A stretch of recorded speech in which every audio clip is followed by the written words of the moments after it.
Self-awareness is the hidden secret of success. Self-awareness psychologically, physically, spiritually. I truly believe that. But how does one become more self-aware? If you don't have a mentor or coach or therapist, start reading. Karol Ward is a TEDx speaker, author, and expert coach specializing in confidence and communication. Her TEDx talk, Finding Your Voice, explores the transformative power of self-expression and how tapping into your true voice can create lasting change. Choose wisely. You have to choose your support team wisely and recognize their strength. You might have a friend who's a really great strategist. You might have a friend who's just that mush you call up and they're just like, you're the best, of course. You might have that friend who's, I'm going to give it to you straight.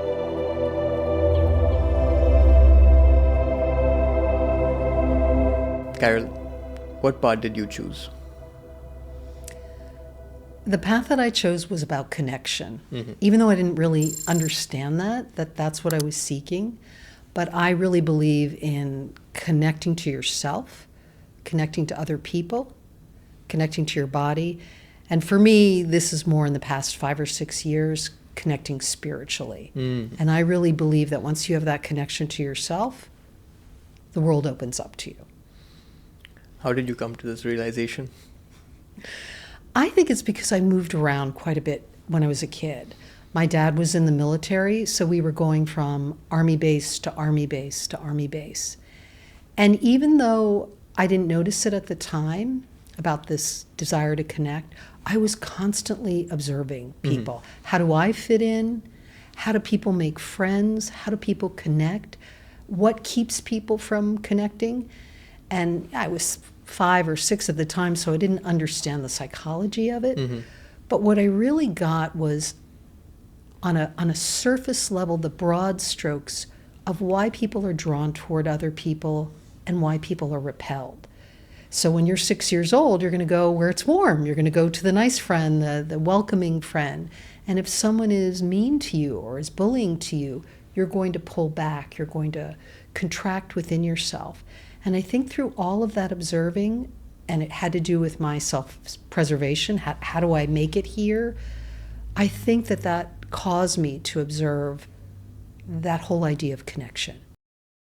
How did you first become interested in psychology and communication? My interest in psychology had to do with my own exploration. I grew up in a family that had dysfunction. My father was a compulsive gambler, though I didn't know it for a long time. So there was always this tension within the family.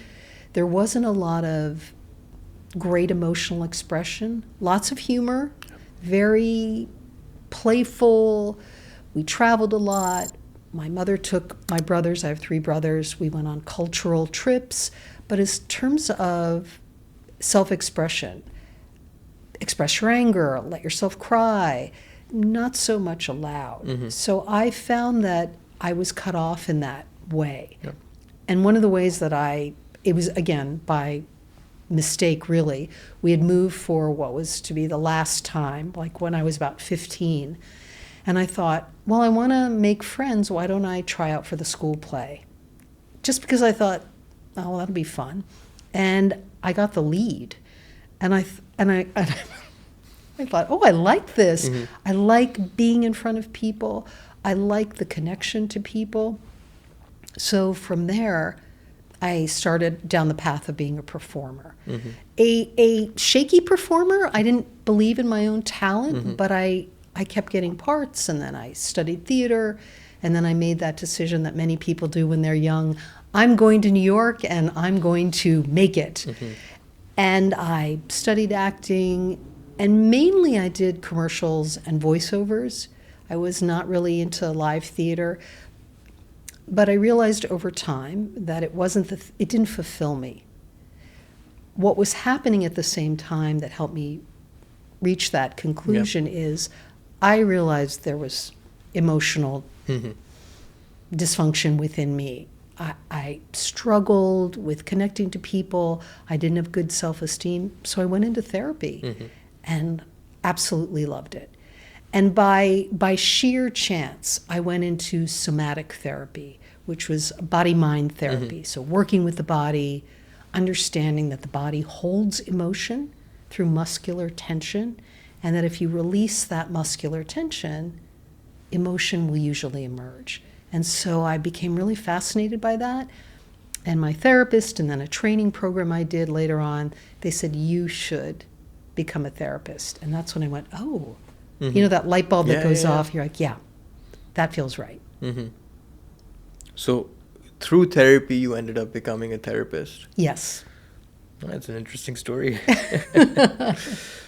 But confidence, communication, I think they go hand in hand. How you communicate, how you present yourself is important in any setting, not just in a work environment, but everywhere. But there's a myth about confidence, and it's that either you have it or you don't. And in your case, you inherently were not a confident individual, and that's because of your own traumas and your own experiences from your childhood. But do you think that it's something you either have or you don't? Absolutely not, that you have it and therefore that's it. I really believe, and I tell this to people, that confidence isn't static. It isn't this thing that you're handed or born with and that's it for you. It actually is very, very fluid. And you can expand it through focusing on that desire to expand it. And it does happen because I see it with people all the time.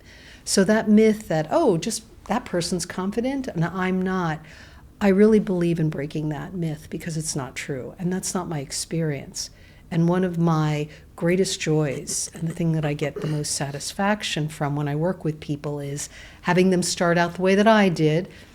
I don't believe in myself. And then seeing incrementally this growth and belief in themselves. And that is a beautiful thing to see. It is. And I agree with you. I don't think confidence is something that you inherently have. And I was not confident at all when I was growing up. And it actually came from one of my teachers who had some belief in me. And she thought that, Umer, I think you could be good. And we had this debating class. And she started making me debate my fellow classmates. And it's something that you build, and like you said, I think it's like you said, it's fluid, but it's also a choice that you constantly make for yourself. It's like love. People think love is just this one thing, one and done, that's it. But I feel like confidence is very similar. You choose to be confident in every setting. You choose to maintain your values and your principles and not bend them for anybody else, regardless of what they think of you. That's right. You can start out with the smallest ember of confidence, and then it will grow and grow and grow. And with confidence, it ebbs and flows. Sometimes we have crisis of confidence. Sometimes we go through periods where our confidence is shaken. But once it's there, once that little ember is there, you can blow on it and give it some heat, and it will expand. Yep. So how does one build that foundation?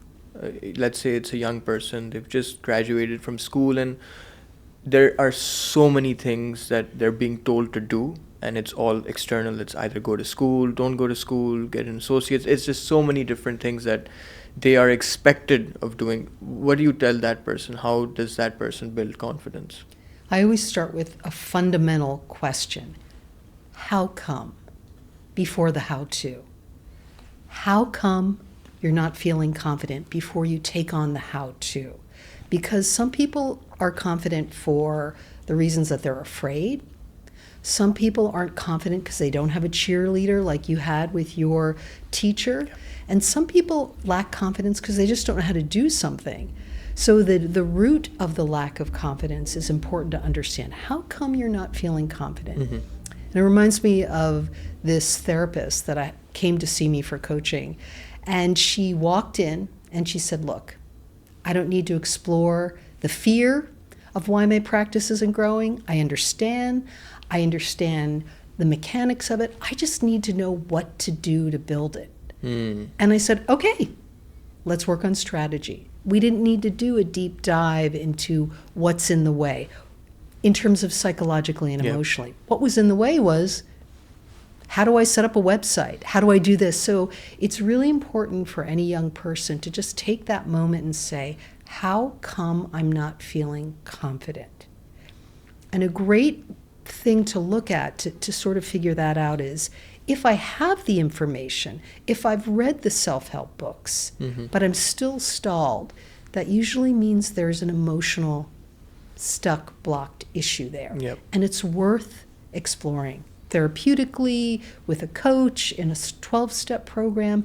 Get that out of the way, and then other things will open up. Yeah. And then do you think there are certain internal barriers that are consistent with young people or just people in general? I think it's different for everyone. I will say this. I think that young people today, and I know other generations say, well, I had it rough. And I think young people today have a tremendous amount of pressure externally through social media and through the images and information that they are pounded with all the time. There's not a moment to breathe. You are looking at your phone, you're looking at someone else's life, and you're saying, why not me? Yep. When I can tell you as a therapist, I know what's happening behind the scenes of those lives, those images that are on social media. It's not what you see, but it's hard to believe that when you're young. I agree with you because I feel like naturally, especially young people, we tend to compare ourselves to other people's timelines when they're getting married, when they're getting their dream job, when they're starting their business. But what I like to tell myself and what I like to tell other people is also just compare yourself to who you were yesterday, because that way at least you know that you're either growing or you're not. And if it's the latter, then what do I do about it? So I love the way you put it. It's the how, right? It's the how come, and I love what you just said. Stay in your lane. Stay in your garden. Don't be looking over the fence at someone else's garden, looking at their flowers. Maybe it's inspiring. It is. It should be. But you don't want to. It's a classic phrase: compare and despair. I compare myself to that image. I compare myself to that person's career path, and I end up feeling despairing. If that's the case, that's an emotional, psychological thing to solve. If it's inspiring to you, but you just need encouragement, that's the other area of how come. That's when you might want to land with a coach or a mentor who you can have accountability to. Yeah. If it's how did you grow those flowers? What formula did you use? If it's an information thing, pay for an expert to teach you how. And all of those three areas are good to focus on when you're figuring out how come I'm not feeling confident. Yeah. But then do you think people also accidentally self-sabotage? Like, I know self-sabotage is super common and I've done it myself, and I think it's just you learn from your mistakes. But do you think that people are accidentally doing things to themselves that are putting themselves at a higher risk of lack of confidence or lack of communication skills? I do. I think, again, it's what you're watching, what you're reading, and who you're hanging out with, really. Because we're usually stuck with our family, so we can't always get away from them, though that's changing in the world today. But if you find yourself hanging out with people who are pessimistic, I call them confidence crushers. These are the people that when you share good news with them, they either tease you, and not in a nice way. They respond negatively. How come you're doing that? Or how did you get that podcast?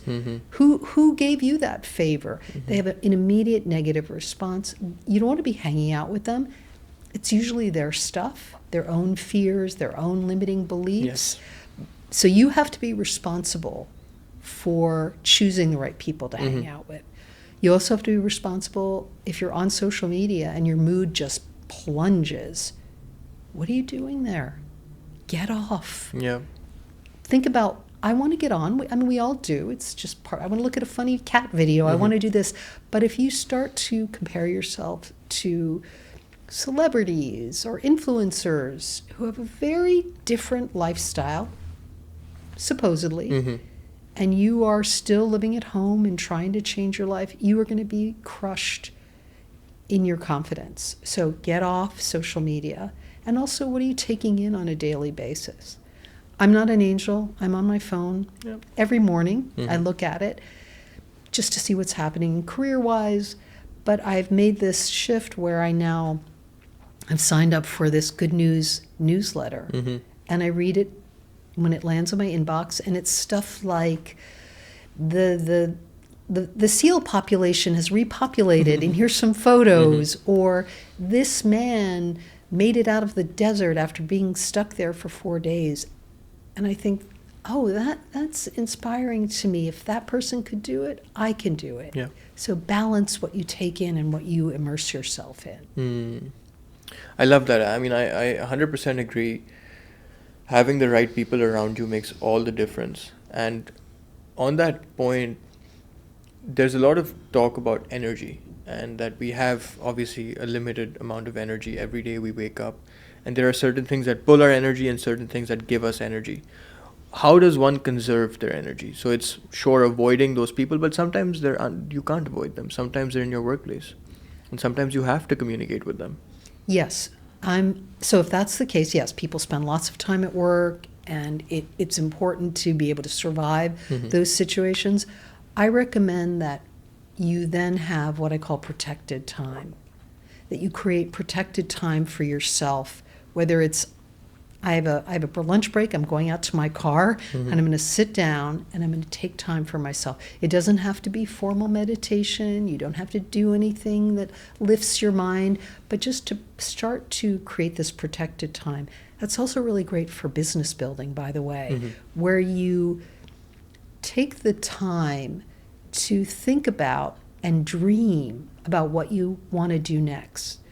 So sometimes I work with people and they take their protected time. I'll say, carve out a half hour. Yep. And they'll start doing tasks. And I'm like, no, you need time to stare out the window, to walk your dog, to let the thoughts and dreams and plans download from your mind in that protected time. So that'll inspire you to take action. I used to walk my dog and had the very bad habit of being on my phone. Let me call a friend as I navigate the streets of New York and the sirens or whatever. And then I made a choice to put my phone away. Again, not like I'm some saint or some elevated being all the time. It made such a difference with my creativity. I was more connected to this being that I loved with 4 legs, but I also allowed my mind to drift and dream. And I would come back and go into my office and just write down all these ideas. So cultivate your confidence and your self-esteem through protected time. Yeah, I love that. It's actually, a lot of people talk about how they get their best ideas in the shower, and that's because you don't have, it's the one place you can't have your phone around you and the one place where you're just in your thoughts. But that shows you how being within yourself and removing all those external things and letting your mind roam free lead to the best ideas. And it doesn't always just have to be in the shower, right? It's just a matter of making the decision of putting that phone away or not calling that friend in that moment. That's right. Absolutely. There's this phrase that people use, it's I just don't feel confident. I've heard it time and time again. I've used it time and time again. What do you think that means, and how do you think we can resolve that problem of not feeling confident? People feel a lack of confidence at different points. Sometimes they truly don't feel it. They've never had it. Sometimes they'll go through a period in their life where their confidence is shaken. And so I always say, let's start with the foundation. I don't feel confident. In what way? In what way don't you feel confident?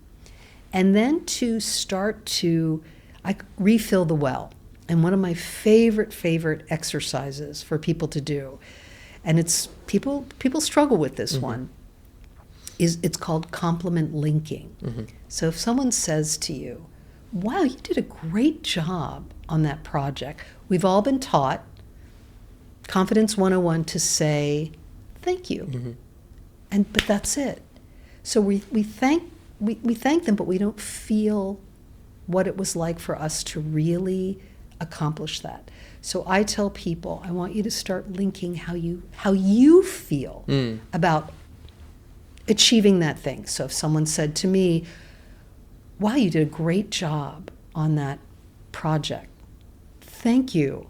I really feel pleased and happy with how it turned out. So that I'm connecting my emotions to the actual accomplishment, achievement. It could be someone saying to you, love your spaghetti, Mom. Yep.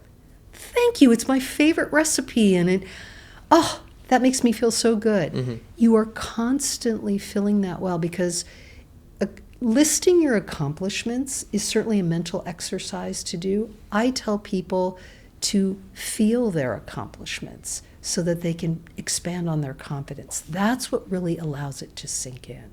So start with, how do I feel about the feedback I'm getting? And build it from the tiniest bit of feedback. I love your blouse. Thanks. It's my favorite. You did a great job at that meeting. I'm really pleased. The team really came together. Whatever it is, start to pay attention to the compliments that you get and build on them with your emotions. That's, I think, a really important exercise. I'm going to start trying to do that. But what about when we fail? What about when things don't go our way? And what about when we don't get that compliment from the external person? What do we do then? You have to start, again, not you have to, like I'm scolding, but it's important to say to yourself, it may not be your fault that thing happened, but it is your responsibility. Not your fault. It is your responsibility to do the work to heal yourself. I work with a lot of successful corporate attorneys and executives. It's just the area that I seem to be in at this time. And the ones who are the most successful have self-awareness. Self-awareness, they're relaxed, they're ambitious. So I'll give you an example. I coached this senior attorney, and I said, why did you want to meet with me? And it happened to be he, and he said, I want to make sure I'm doing the best job possible and making the best impression possible. He didn't say it in a frantic way. He didn't be like, I'm not sure and I have to do well. And there wasn't a frantic energy. He was extremely relaxed, but he was extremely self-aware that he wanted to stay on top of how he was coming across. And I said to him, you've already taken a huge step toward being a success in your career. Self-awareness is the hidden secret of success.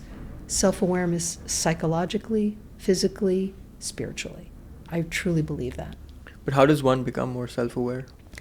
Through, if you don't have a mentor or a coach or a therapist, start reading. Start reading as many self-help books that you're drawn to. Go into a bookstore, go online, go on Amazon, whatever it is, what title draws you. Research it, go to your library, pick it up, start to read it. Start to self-educate, and then it's going to inform you about the next step. Because I find it's a great intuitive exercise to do when you walk into a bookstore or go on Amazon and you look at the titles and you give yourself permission to go toward the title that draws you the most. There's a reason. Yep. There's something's calling you. Take that first step. I like how you put that. There are times when I'm in a bookstore and a book is calling me, right? And it's probably from something that is missing within me, right? Yes. Wow. And then like internal mindset, I think just having the right mindset, or everybody has their own definition of having the quote unquote right mindset. But how does your mindset shape your communication? So we've spoken about confidence, but communication is also the number one. I think the best communicators are always the most successful, because regardless of what context, situation, environment you're in, as long as you can communicate effectively, you've already won the crowd over. But how does internal mindset shape external communication? You have to get a reality check on your internal mindset. And the example of that is, again, I coach a lot of people in communication skills. They're giving keynotes, they're presenting at a meeting, and I record them. Yep. And they will say to me before the recording, I was so nervous. I know I'm a terrible speaker. Then we'll watch the recording, and the highest compliment that I can get is they go, I didn't look that bad. That wasn't so bad. And what I say to them is, you are not just your nerves. You are not just this person who's afraid of public speaking. You are also someone who's lived life, who moved across the country, who went to school, who achieved things that other people haven't achieved. That's inside as well. So often that adrenalized, distorted way that we think about ourselves, that's not necessarily reflecting on the outside. But if it is, get yourself a coach, start getting feedback. Because I think the way to clear communication is preparation, practice, and feedback. The three-legged stool. Yeah. The more you do it, the better you get. I used to practice all my speeches in front of my dog on the couch. He would yawn and look out the window. Yeah. Not the best feedback, so I had to get feedback from other people so I could start to believe that I could speak. And the more you do it and the more feedback you get, like the feedback you got from that person when you were on the debate team, the more they said, hey, you're good at this, or you have potential, the more your confidence in your communication grew. Yep. So you need that feedback. In other words, when you have a distorted mindset, you need a reality check.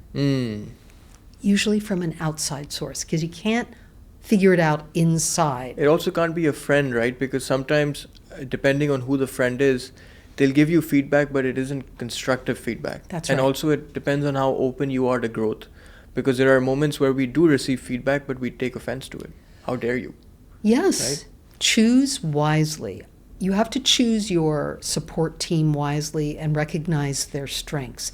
You might have a friend who's a really great strategist. You might have a friend who's just that mush you call up and they're just like, you're the best, of course.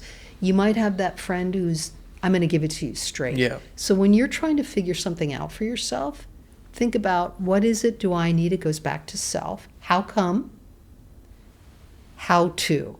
Who are the people that will give me what I need? If I call up my accountant because I'm upset about something, not the right choice. Yeah. Their mind is Of course working not, yeah. differently. They could be a great emotional person, but their skill set, their relationship with me is, let me balance your books.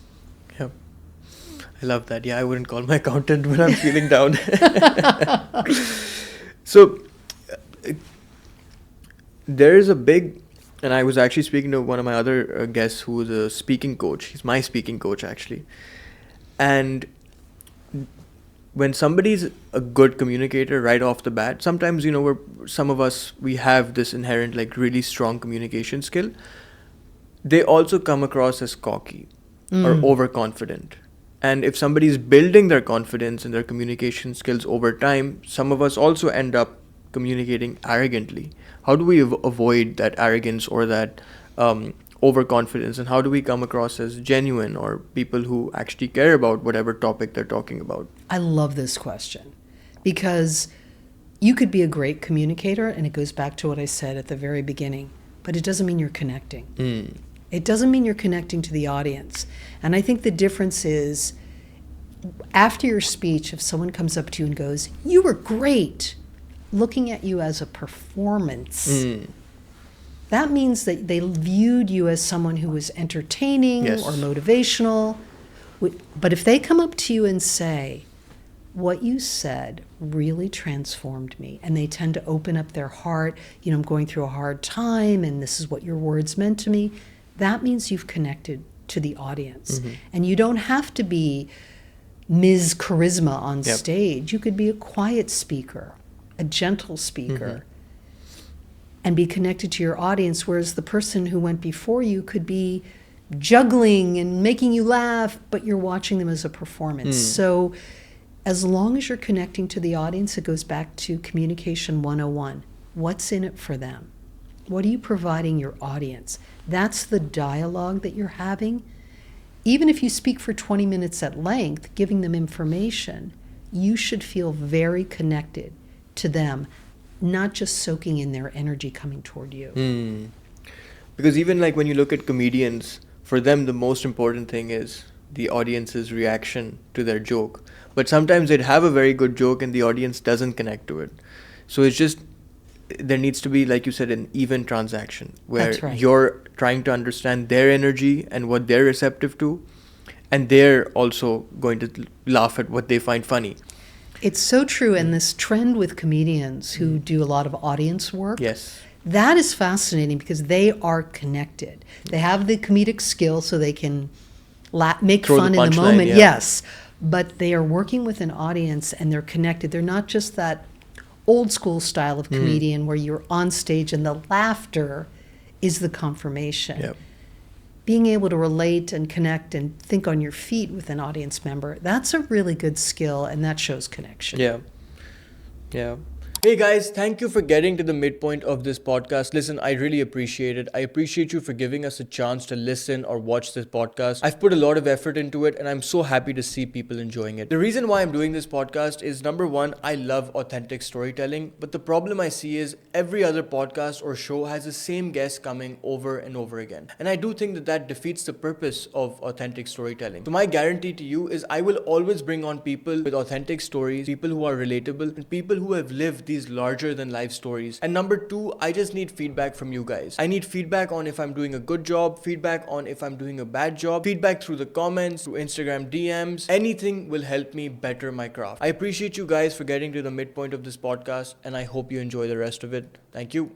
And then what about like the people who, when they communicate, they freeze up or they're stumbling on their words, especially when it's public speaking. So let's say it's somebody at an organization and they have a presentation and it's not that they have a lack of confidence. It's just when they're presenting to a large group of people, they end up, folding or freezing in the moment. What advice do you have for somebody like that? Stop. Pause. Look down, even if you're looking at a blank laptop or piece of paper. Regroup and look up again. Because the audience doesn't panic until we panic. So if we start, oh, I'm sorry, fumbling, moving around, they start to go, what's going on? Now, that doesn't mean you have to be perfect. Yep. But so my first thing is stop and pause. Pause, let your whole body and mind reconnect. Take that moment, look up, and start again. You can do this in a formal keynote. You can do this at a meeting. Another thing you can do is call attention to it, but in a playful way. I start to get fumbly. I have so much to say. I have to take a moment here and figure out my next words. Yeah. Everyone relates to that. Everyone in that room or in that audience has had a moment of panic or a moment where they can't remember something. So if you call attention to it in a very human way, it allows the audience to go, oh yeah, I relate to that speaker. They like you more. Yeah. I used to coach attorneys in courtrooms, practice mock trials. And one of the things we did was then we would talk to the jury afterwards, the mock jury. And they would say things like, when you just stood there in silence and listened, or stood there in silence till you got your next question, wow, that was impressive. So our ability to be in command of ourselves and to humanize ourselves as communicators makes us relatable to the audience. It's authenticity, right? It's authenticity, it's a genuine confidence, and it's a connection to them because they see you being human. I mean, we've all seen TEDx talks. We've all, you usually don't see people making mistakes, so we imagine that is the standard. Exactly. But I've seen keynote people who lose their way, and they just stop, and they acknowledge it, and then they pick up and they go on. Yeah. And then also when you pause, sometimes the audience doesn't know whether that pause is intentional or that pause is to gather yourself, right? Exactly. Like, whoa. And again, it shows great command to pause. It does. To just stand in silence or to sit in silence, most people are very uncomfortable with that. So for you to be able to do that, they'll be impressed. Why does silence make us uncomfortable? Different reasons for different people, but I think we're trained to be polite. There's an internal anxiety that's fueling us. It's hard to realize that we can be still. Outside pressure and messaging to be and to do and to express. And yet I've had experiences where I've been in meetings and the quietest person in the room often has the most jewels to share. So being uncomfortable being silent or sitting in silent sometimes can bring up memories of silence means there's danger coming. Someone's mood is bad if there's silence psychologically. Someone's been drinking, they're getting really quiet. Let me see if I can entertain them or talk. So it's a coping mechanism to keep chattering. Yeah. So you wrote your book, it's called Find Your Inner Voice, and everybody has their own definition of their quote-unquote inner voice. What's your inner voice? For me, it's an energetic feeling that has me say to myself, is it no or is it go? Is this the right decision? Is my body feeling open and fluid, or am I feeling tight and held? Mm-hmm. And so it's a very physical feeling that then translates into my mind. But it's usually, is it no or is it go, by feeling energy about a decision.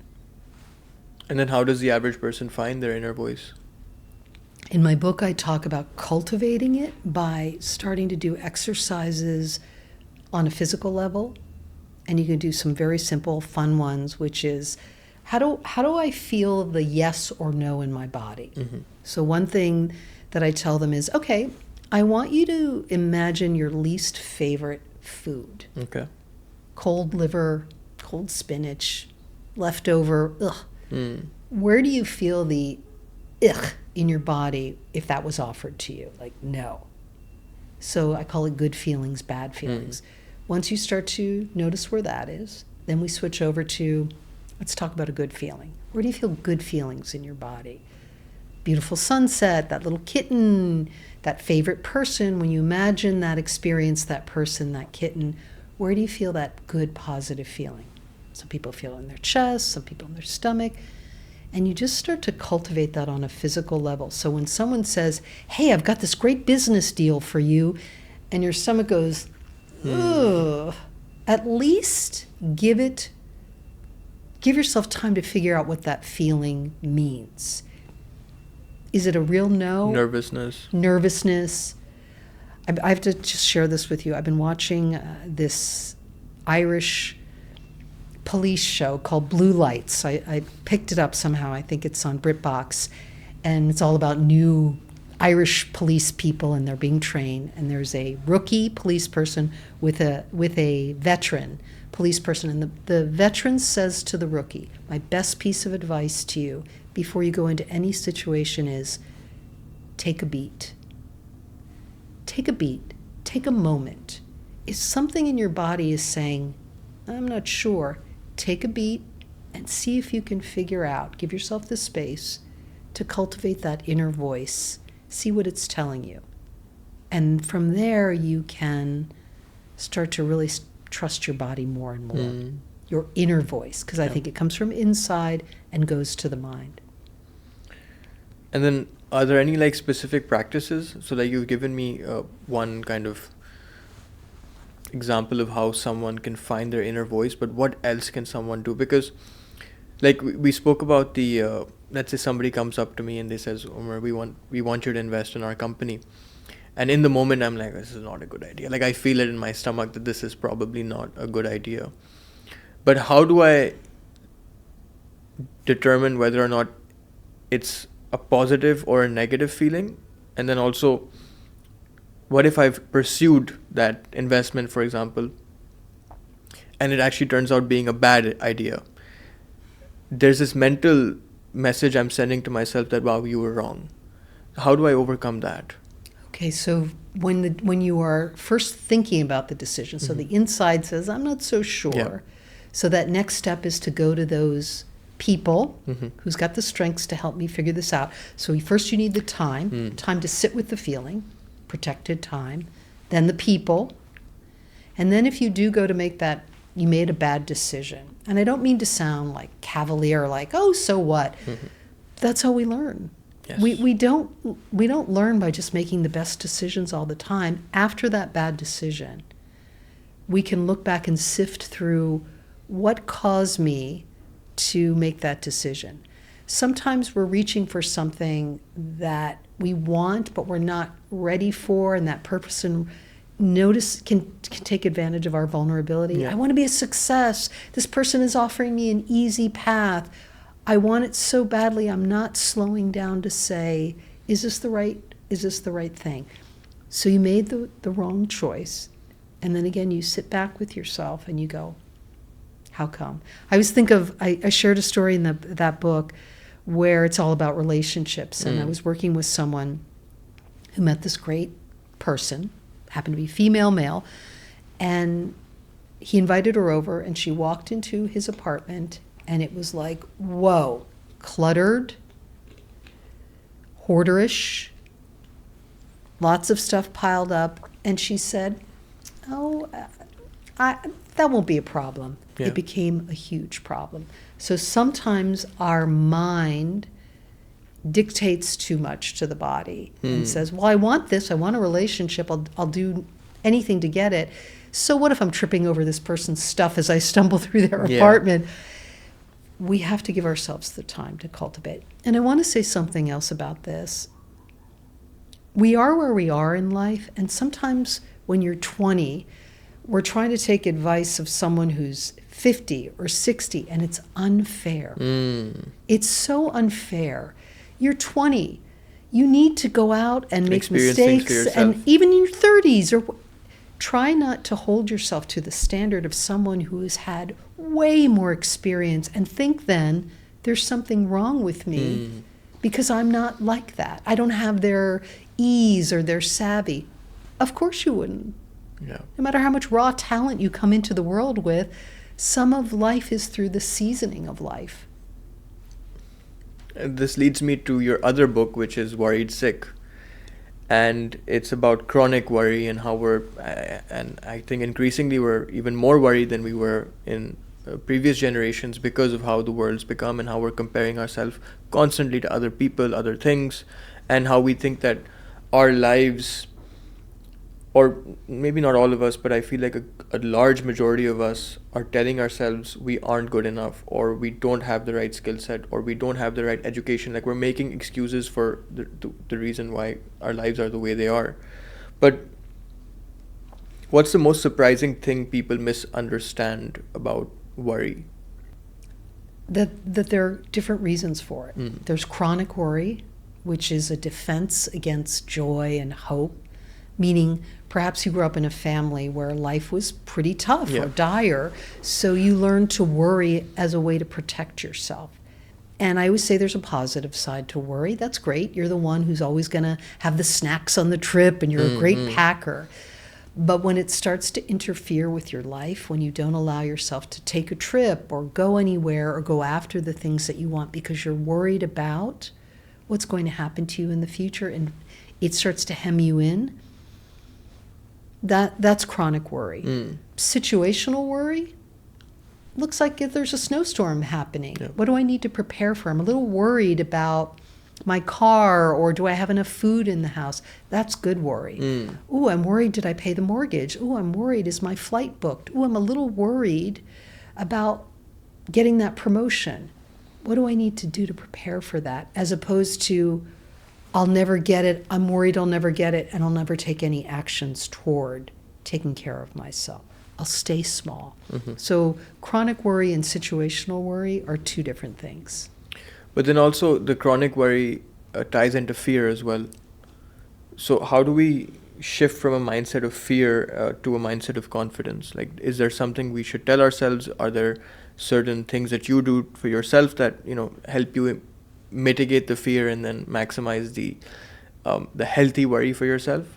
So I believe body, mind, spirit working in that way. So if you are feeling stuck in your worry, you want to sit down and you want to do something to help your body relax. Will it be instant? No. It's something that you cultivate. There are lots of breathing techniques out there. I'm a big fan of breathing and doing a little finger exercise, which is breathing in through your nose, taking your fingers, thumb on your pointer finger, breathing in and squeezing, exhale and releasing. And then doing that for each finger, middle finger, inhaling, exhaling and releasing. So there's an isometric contraction of the muscles, and that can help you put your focus on something which will start to relax the body, which will start to relax the mind. So that's on the physical level. Very simple to do. There's box breathing, lots of breathing things. The other thing is to identify the worry.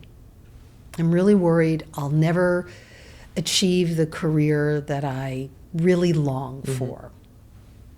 What am I doing? So in a grid, I'll never achieve the career I'm longing for. What kind of thinking am I doing with that? Well, I'm trying to mind read the future. Yep. How do I know? Mm-hmm.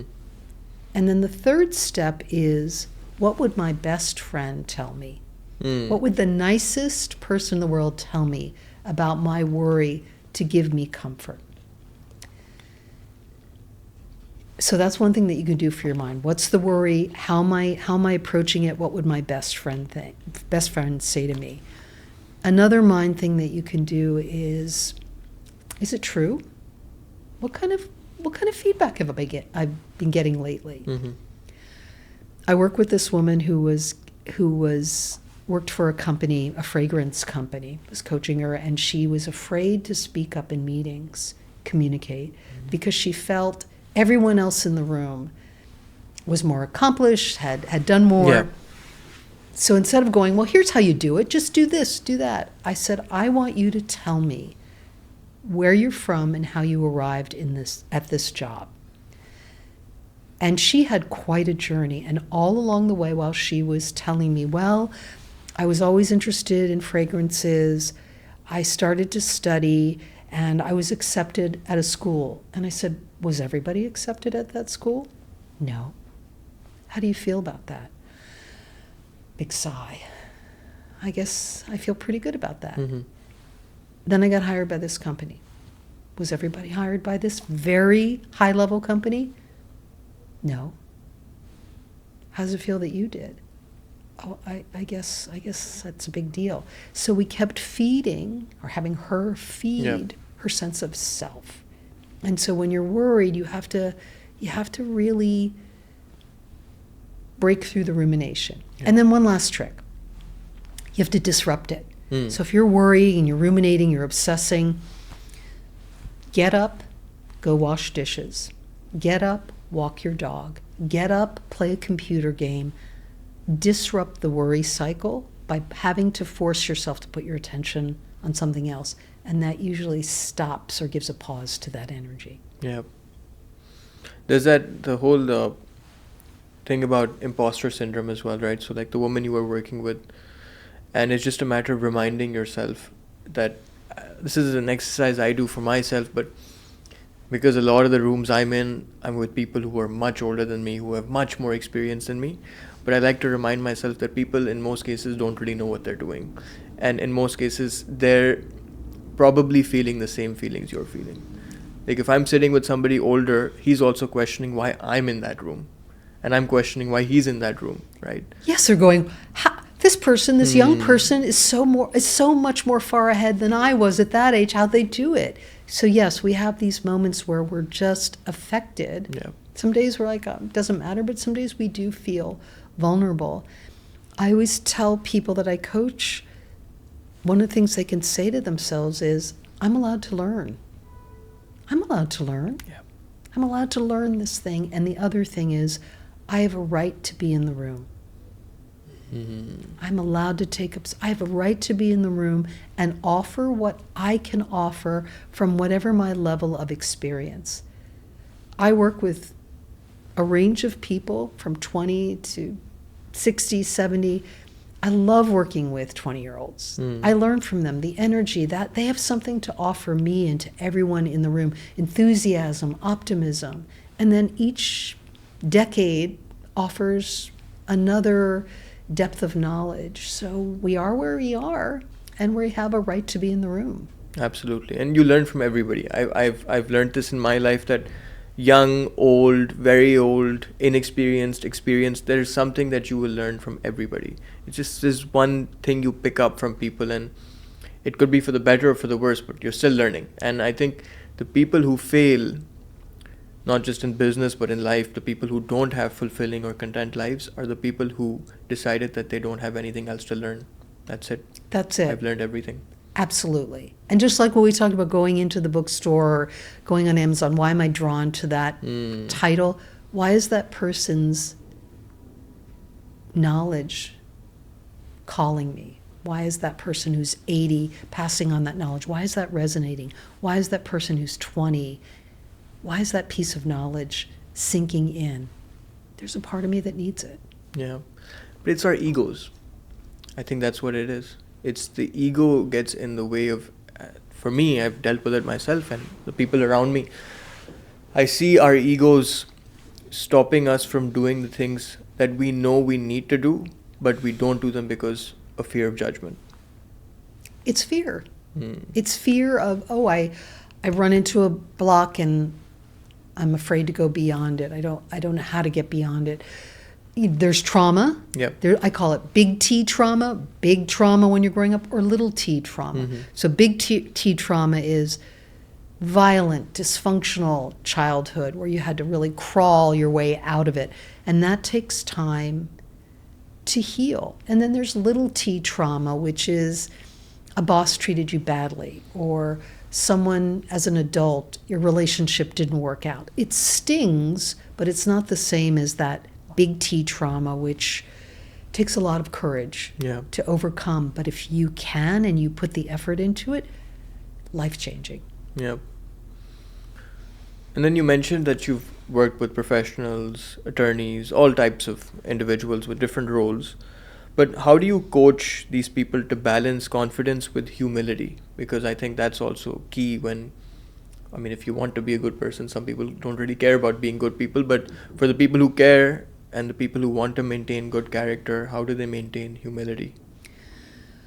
You usually can spot someone who doesn't have humility. Very quickly. Very quickly. And this isn't my phrase, but you want to ask them, how's that working for you?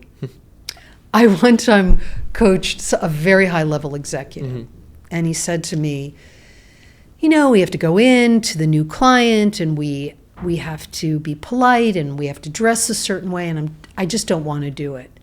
And I said, you could choose to do it your way, but is it going to get you what you want? Yeah. And I don't mean get you what you want in a greedy way, but if you want that client to work with you, you have to be willing to put down my way or the highway kind of thinking. So ask yourself and challenge that person by saying, well, how's it going for you? You want to get ahead in your career, but you're feeling victimized by your company and you're not getting ahead. Let's find out why. Yeah. What are you contributing to that situation? Remember, it goes back to that phrase, might not be your fault, but it is your responsibility to clean it up.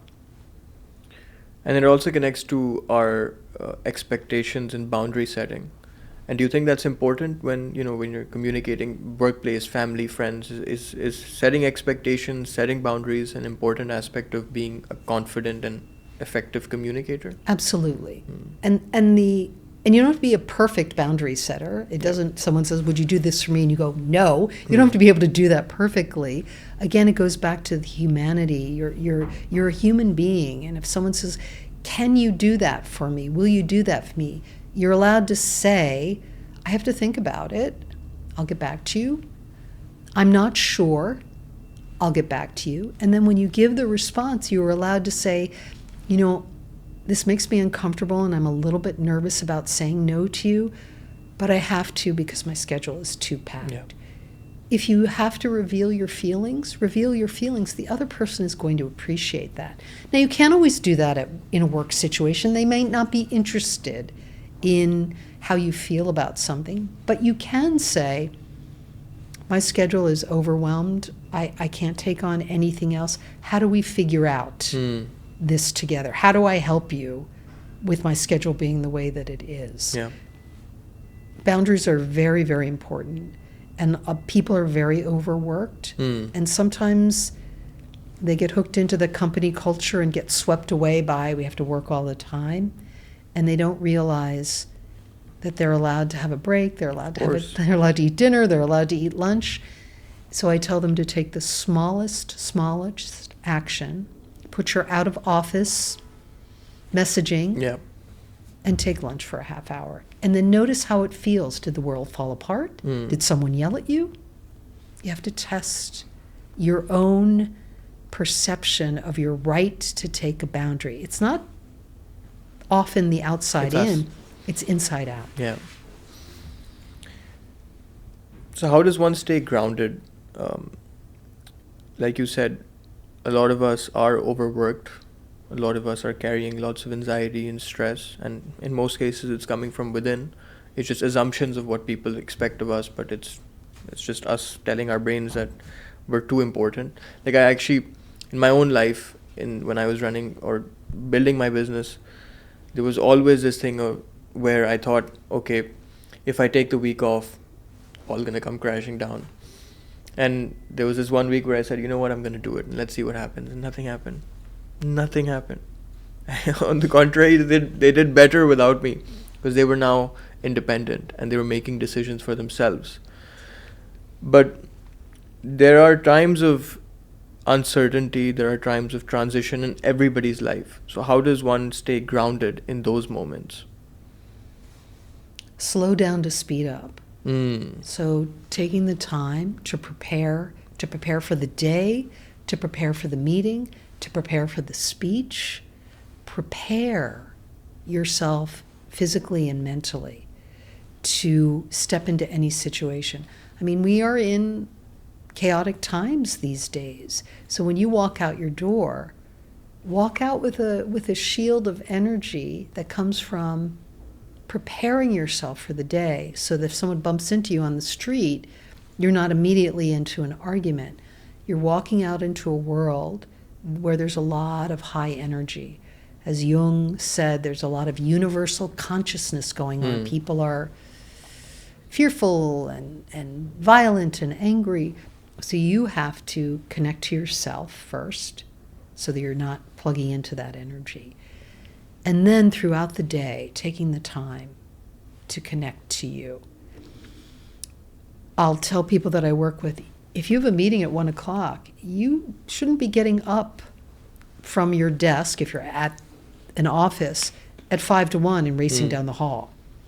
You need to get off from whatever you're doing, 10 of, quarter of, stand up, stretch physically, get connected to your energy, and then go into that meeting. Or if you're at home, end meetings for other people early. They'll so appreciate it. They'll so appreciate that you're ending that Zoom meeting that's scheduled from 1 to 2 at 10 of 2. Whew, they get a breather. You get a breather. We need a lot more transition time as human beings than we realize. So you've been doing this for many, many years now, the confidence space, communication. What's a lesson you learned about confidence or communication that took you the longest to figure out? That people could not see into my soul like I was a pane of glass. So that when I walked into situations offering my best, and even though I was racked with nerves, that one, that usually wasn't as evident as I thought, but even if it was, there were other things inside of me to back that up. And that made a big difference. It just took me a long time to realize that. And then another thing I think that's just coming to mind now, growing up in my family, my mom had 4 children under the age of 5 very quickly. She was very burdened by that. I know she loved me, but she was burdened. So I learned how to become very independent very quickly. Like I learned how to take care of myself. And I had to untrain myself when an opportunity came up, especially when I was younger, thinking, am I allowed to do this? Am I allowed to put myself forth? Am I allowed to have a need? Because my mom was so burdened, maybe that person will feel like I'm too much or too burdensome to them. So I tended to hold back on organic ideas and organic impulses. And I had to really train myself through therapy, through self-help, to realize that most people don't feel put upon by saying, hey, I have this great article I want to submit to you. Would you be open to that? There's a big difference that I had to learn between being pushy and simply having a need. And so that was something I had to learn and overcome. And if someone listening feels stuck in comparison or self-doubt, what's one question you think they should ask themselves? Where is it coming from? Hmm. Is it emotional? Is it mental? Or is it spiritual? Am I feeling spiritually lost in the world and not feeling confident or feeling like I could do something? Where could I turn to get that support? Do I have limited thinking or negative thinking? How can I disrupt that? On a physical level, if I'm feeling too adrenalized, how do I calm my body down? Now, calming your body down doesn't mean you have to do 2 hours of meditation. Sometimes calming your body down means going for a run. If you're agitated, you need to discharge the energy. If you're feeling vulnerable and a little bit blue and a little bit sad, you need to nurture the body and do stretches or things that calm your body down. So what one is calling you? Body, mind, spirit. What is calling you and saying, this is what I need? I think what I've understood from our conversation, I think the overarching message here is just self-awareness. I think it all connects to just understanding oneself. And it's the one thing that I think humans do the worst at. We pay no attention to what we need. We pay attention to what the world thinks we need.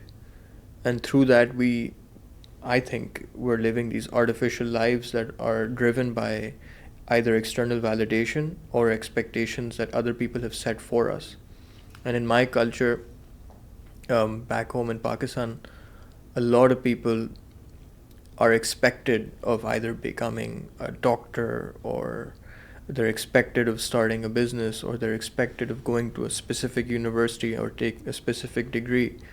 And because that expectation is instilled into that child from a very young age, it actually turns into resentment over time, because it's not what they wanted to do.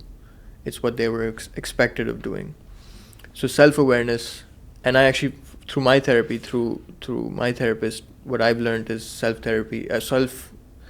what I've learned is self-awareness is a superpower. If you're aware of the things that you need to work on and of your strengths, super important to know what you're good at, what you're strong at. It makes life so easy, because now you know what you need to delegate out, and now you know what you need to focus on.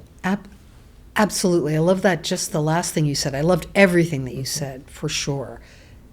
Connection to self, connection to opportunity.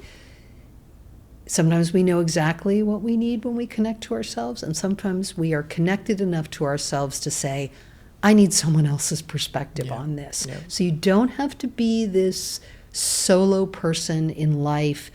As long as I have myself, I don't need anyone else. No, I have myself, and I know when I need other people, because we often need that in life. But the right other people. The right people, right? Go back to our team. Yep. What strengths do they have? Are they in my corner? What do I need at this time? Yeah. Karol, been an absolute pleasure. Thank you. I've learned so much. I am going to make sure that I have the right people around me. I think that's a clear takeaway for me. It's just conserving my energy and just making sure that I don't have yes men around me, because that's what a lot of us, either we like it or we don't. Nobody hates a compliment. I love a compliment. People are drawn to the light. Just because people are drawn to your light doesn't mean they need to be in your sphere. So know that as you expand in the world, as I truly believe that you are, people are going to be drawn to you. And it goes back to the boundaries. That's a very nice thing. But you are allowed to say, I'm glad you enjoy my light. I'm not going to just give it away. Yeah. Because some people haven't done the work. And you want to be traveling with people who are working on themselves the way that you are. And what a powerful force that is. Yeah. So be aware that your light will shine out and people will be drawn to it. And as you said, not everyone gets to share in that light. Yeah.